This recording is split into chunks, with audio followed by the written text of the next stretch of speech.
Hello everyone and welcome back to More Education. I'm Miss K, your teacher for today. Here at More, our aim is to provide quick and easy to learn 5-minute videos to keep you on track with chemistry. For today's lesson, we're going to be looking at separating mixtures. Here are the learning objectives. You need to know what a mixture is and then describe the following separating techniques. So a mixture consists of two or more elements or compounds not chemically combined together. Now let's compare compounds to mixtures. Compound chemical reactions must be used to separate the elements, whereas with mixtures they can be separated by physical means. Compounds have a fixed composition and mixtures do not. So with compounds there are chemical bonds between the different elements, and then with mixtures there are no chemical bonds.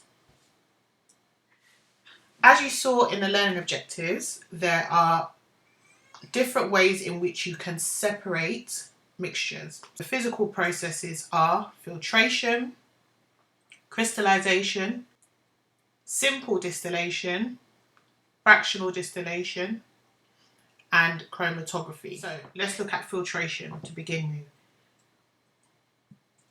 So it separates substances that are insoluble in a particular solvent from those that are soluble in the solvent.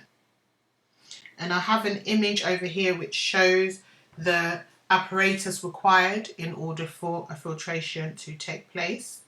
In Key Stage 3 you probably saw this during a practical where you were separating sand and water. What would be left over in the filter paper would be the sand, the wet sand, and then salty water would be the filtrate. At GCSE level, the first time you would use filtration would be during the required practical 1, making salts, where you're making copper sulfate crystals, and you would separate the excess copper 2 oxide from the filtrate, which is shown in the image. Next is crystallization. This separates a soluble solid from a solvent. The solution is heated in an evaporating dish, allowing the solvent to evaporate and leaving crystals behind.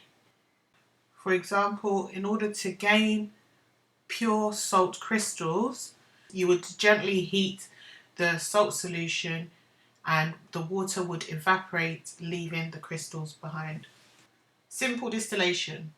This separates a solvent from a solution. For example, water can be separated from salt solution. And here I have an image which shows the apparatus required and the example which is separating salty water. Take note that the temperature on the thermometer is 100 degrees Celsius. This has come up in exams before where they will ask why is it at 100 degrees Celsius, or what is the reading on the thermometer.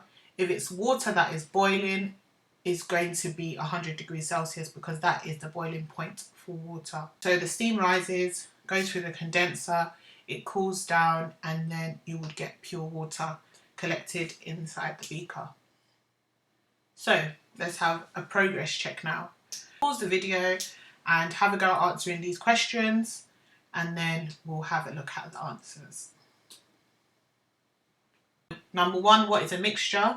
So a mixture consists of two or more elements or compounds not chemically combined together. Question 2 was an exam question. At A is evaporation and condensation is occurring at B. That's all for separating mixtures part 1. In part 2, we're going to move on to looking at fractional distillation and chromatography. I hope you've learned a great deal today. I'm Miss K and this is More Education.